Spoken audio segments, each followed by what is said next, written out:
پر درج کیے جائیں گے، اور انہی میں سے کچھ مقدمات کا ذکر میں نے گفتگو کے آغاز میں کیا تھا۔ وہ کون سی چیز ہے منی لانڈرنگ، اس کے اوپر بات کروں گا، تفصیل سے کروں گا، لیکن اس سے پہلے ایک مرتبہ پھر بات کریں گے شیخ رشید احمد صاحب کی، کیونکہ وہ آج اس کور کمیٹی کے اجلاس میں شریک ہو گئے تھے۔ پہلے تو عمران خان صاحب نے ان کے اوپر بہت سارا نو لفٹ کا بورڈ لگایا ہوا تھا، اور جس وجہ سے نو لفٹ کا بورڈ لگایا ہوا تھا، شیخ رشید احمد صاحب نے آج پھر وہی حرکت کی، یعنی کور کمیٹی کا اجلاس ختم ہوا، سب سے پہلے جناب انہوں نے دڑکی لگائی، باہر نکلے، میڈیا کے سامنے آئے، اور آ کر انہوں نے اپنی تقریر کا آغاز کر دیا، اور جو کور کمیٹی کے اندر فیصلے تھے وہ پاکستان تحریک انصاف کے ترجمان سے پہلے ہی انہوں نے میڈیا کو بتانا شروع کر دیا کہ جناب اے ہویا، اور یہ کہہ دیا ساتھ کہ اجلاس کے اندر اس بارے میں حکمت عملی بنائی گئی ہے کہ اگر عمران خان کو گرفتار کیا گیا تو پی ٹی آئی اس کے اوپر سخت رد عمل دے گی، اور ایسی صورت میں اس ملک میں کچھ اور ہوگا۔ اب یہ جو کچھ اور ہوگا، یہ بنیادی طور پر شیخ رشید صاحب کا ایک اپنا بنایا ہوا نیریٹو ہے، جس کے اندر وہ بار بار اس بات کا اظہار کرتے ہیں کہ جناب اس ملک میں خانہ جنگی ہوگی، اور یہ ملک انتشار اور فساد کی طرف جائے گا اگر عمران خان کو کچھ ہوا۔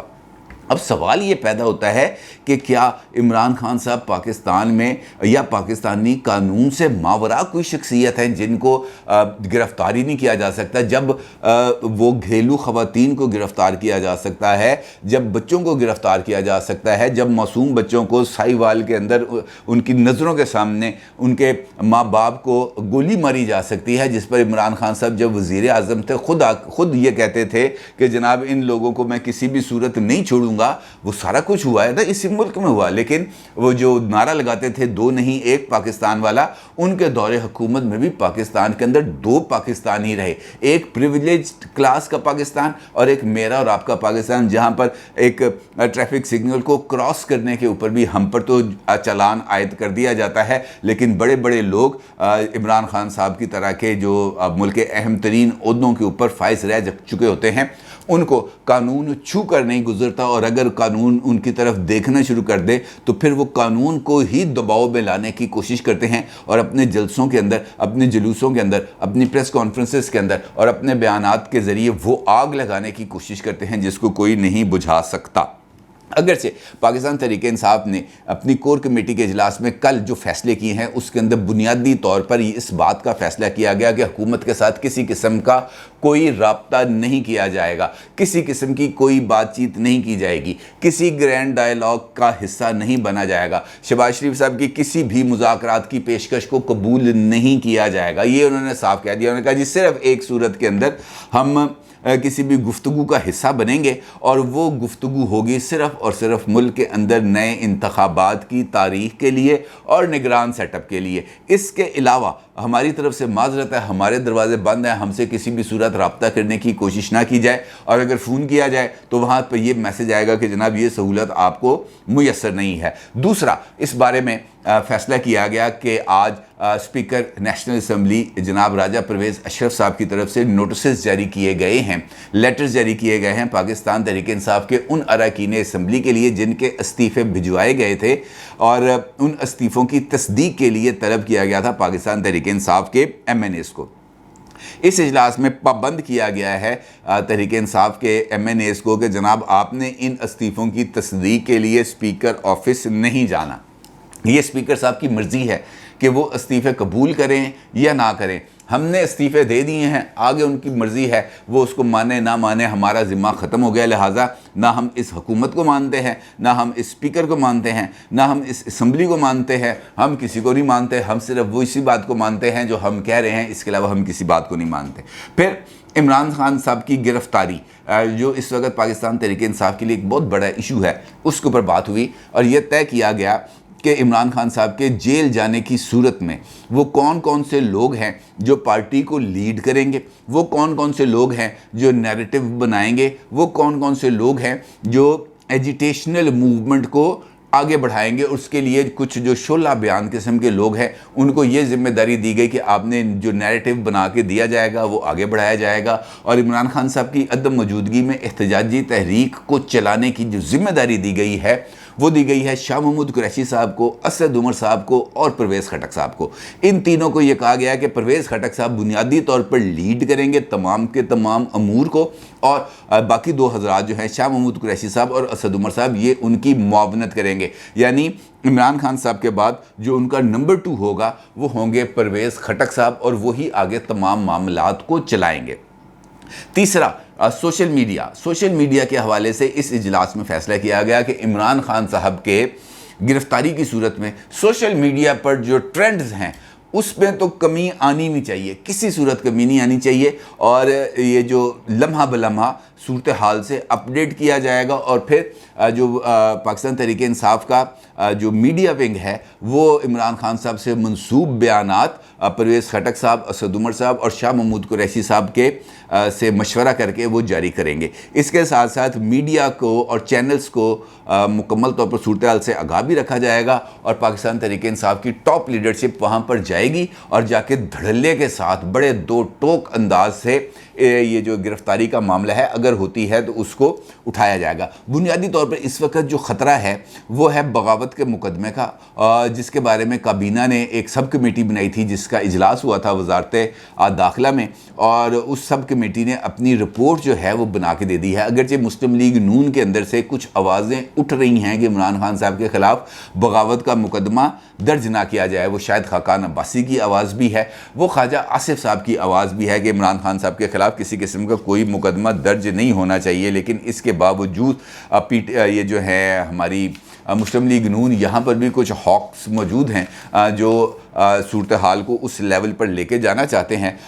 تاکہ وہ بھی اپنے لیے دیکھیں. ووٹر سپورٹر تو ان کے بھی ہیں, مثلا اگر عمران خان صاحب کے ووٹر سپورٹر یہ مطالبہ کرتے ہیں یا یہ مانتے ہیں کہ اس وقت شہباز شریف صاحب کی جو حکومت ہے وہ چور اور ڈاکوؤں کی اور امپورٹڈ حکومت ہے, تو مسلم لیگ نون والے ووٹر سپورٹر بھی اس وقت اپنی حکومت سے اس بات کا مطالبہ کرتے ہیں کہ چک کے سٹو ڈیالہ جیل. یہ مطالبہ ہے, اس میں کوئی دو رائے نہیں. سوشل میڈیا پر اس حوالے سے ٹرینڈز بھی موجود ہیں کہ جناب جیل بھیجا جائے, اور اس کے لیے جو گراؤنڈ ہے وہ اب بنائی جا رہی ہے. اور اسی طریقے سے خود عمران خان صاحب بھی اپنی ماضی میں حکومت کی کارکردگی کے حوالے سے ان پر تنقید بھی کی جاتی ہے, اور خاص طور پر یہ جو گھڑی سکینڈل امداد سومرو صاحب نے ان کا لیک کیا تھا وہ یقینی طور پر اب ان کے گلے کی ہڈی بن چکا ہے, وہ اس سے جان نہیں چھوٹ رہی. اور اس کے بعد وہ گھڑی تو ٹپ آف دی آئس برگ تھی. امداد سومرو صاحب نے تو صرف جو آئس برگ ہے اس کی نشاندہی کی تھی, اس کے نیچے اس کا پھیلاؤ کتنا تھا, اس کا والیوم کتنا تھا, اس کا تو کسی کو اندازہ ہی نہیں تھا. ابھی گھڑی کی بات سامنے آئی, پھر اس کے بعد آپ کو یاد ہوگا ایک نیکلس کی خبر آئی کہ جناب کوئی ٹھوس سونے کا نیکلس تھا, اچھا خاصا وزنی نیکلس تھا, اس کو بھی اب مارکیٹ میں بیچ دیا گیا. اس کے لیے زلفی بخاری صاحب کا نام آیا کہ زلفی بخاری صاحب نے وہ ہار بیچا. پھر زلفی بخاری صاحب نے ایک ٹی وی انٹرویو میں اس بات کی تردید کی کہ میں نے کوئی ہار نہیں بیچا, نہ ہی مجھے کسی نے وہ ہار دیا, اور نہ ہی وہ میں ہار لے کر کہیں گیا, اور لہٰذا یہ مجھ پر الزام ہے کہ میں نے ہار بیچا. البتہ ہار تھا اور ہار بکا. اب جو نئی چیز سامنے آ رہی تھی وہ انگوٹھی یا ہیرو کا جو معاملہ چل رہا ہے, وہ جو آڈیو لیک ہوئی ہے ملک ریاض صاحب اور ان کی صاحبزادی کے میں, جہاں پر 5 کیرٹ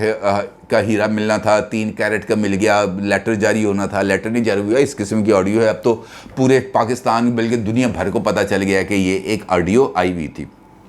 اس کے بعد یہ پتہ چلا ہے کہ عمران خان صاحب کو مجموعی طور پر 3.5 سال کے اندر جو تحائف ملے تھے, عمران خان صاحب نے کوئی ایک تحفہ نہیں چھوڑا جو انہوں نے اپنے پاس جس کو ریٹین نہ کیا ہو. مطلب کچھ تحائف انہوں نے جمع کرائے توشہ خانہ میں, اور اس کے بعد توشہ خانہ سے وصول کر لیے, اور اس کی جو قیمت تھی وہ ادا کر دی. اب قیمت کس نے ادا کی یہ بھی ایک الگ سے کویشچن ہے, لیکن قیمت ادا ہوئی, وہ تحفے عمران خان صاحب نے ریٹین کر لیے. اور اس کے بعد گھڑی, جس طرح میں نے آپ کو بتایا, گھڑی بکی, نیکلس بکا, آئی فونز بکے,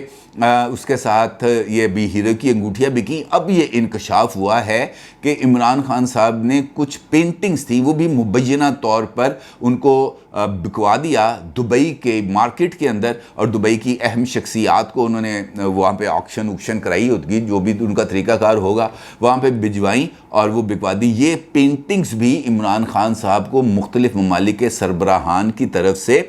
تحفے میں دی گئی تھی اور وہ توشہ خانہ میں جمع نہیں ہوئی، اور اس بات کا انکشاف کیا ہے سرکاری سطح پر۔ پنجاب حکومت کے ترجمان ہیں عطا تارڑ صاحب، انہوں نے اس بات کا انکشاف کیا ہے کہ جناب اب تو ایک نیا سکینڈل آنے والا ہے، ہیروں کے بعد مہنگی گھڑیوں اور پینٹنگز کا سکینڈل بھی سامنے آنے والا ہے۔ اور انہوں نے الزام عائد کیا کہ عمران خان نے کرپشن کے نام پر لیے گئے کروڑوں روپے کے ہیرے دبئی میں بیچے ہیں، ہیروں کے ذریعے کروڑوں روپے کی منی لانڈرنگ کی گئی ہے، ملکی معیشت سسکیاں لیتی رہی مگر یہ اثاثے بناتے رہے، اس کے اثاثوں نے دن دگنی اور رات چگنی ترقی کی ہے، اور جب ان تمام سکینڈلز کی تحقیقات ہوں گی تو یہ جنوبی ایشیا کا سب سے بڑا منی لانڈرنگ کا سکینڈل ہوگا۔ اور ساتھ یہ بھی کہا گیا، عظمیٰ بخاری صاحبہ بھی ان کے ساتھ اس پریس کانفرنس میں موجود تھیں جو کل ہوئی، عظمیٰ بخاری صاحب کا یہ بھی کہنا تھا کہ یہ ایک پوری فلم کا ٹریلر ہے، پوری پکچر ابھی باقی ہے۔ عمران خان نے 2 خواتین کو فرنٹ وومن کے طور پر رکھا ہوا تھا، یہی دونوں خواتین عمران خان کے پیچھے ہیں، یعنی ان کا اشارہ جن 2 خواتین کے حوالے سے ان میں سے ایک فرح بی بی ہیں۔ اب یہ اس بارے میں کیا حقیقت ہے، کیا افسانہ ہے؟ اگر یہ سمجھتے ہیں عطا تارڑ صاحب اور پنجاب حکومت یا وفاقی حکومت کہ عمران خان صاحب کی طرف سے مس اپروپریشن ہوئی ہے، تو یقینی طور پر اس کی تحقیقات ہونی چاہیے۔ لیکن مسئلہ یہ ہے پاکستان کے اندر، خاص طور پر ہمارے جو موجودہ سسٹم ہے، عمران خان صاحب